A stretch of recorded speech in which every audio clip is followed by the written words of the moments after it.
النبي الأمي معلم الناس الخير، سيدي صاحب السمو الملكي الأمير سلمان بن عبد العزيز أمير منطقة الرياض، السلام عليكم ورحمة الله وبركاته. إنه لشرف عظيم أن أتقدم نيابة عن زملائي في هذه الجامعة العريقة. إن حفلنا هذا تتويج لسنوات من الجد والكفاح والبذل والعطاء في طلب العلم، فبالعلم تبنى الأمم وبالعلم تزدهر المجتمعات.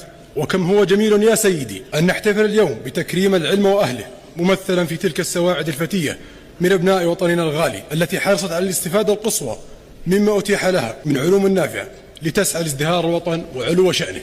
سيدي، إن هؤلاء الخريجين هم ثروة حقيقية للوطن تحافظ على مكتسباته وترعى مصالحه، وقد سلكوا بعون الله تعالى طريق الخير والعطاء والبذل والنماء، فهم سند الوطن وحماته في زمان كثرت فيه المتغيرات. نعاهد الله ثم نعاهدكم على خدمة ديننا وازدهار ورفعة وطننا والولاء والطاعة لمليكنا وولي أمرنا في كل مكان وزمان وتحت أي ظرف كان. عقولنا ستنير الطريق، وعزيمتنا ستحقق المستحيل، وإرادتنا ستأتي بما هو جميل، فنحن نصف الحاضر وكل المستقبل.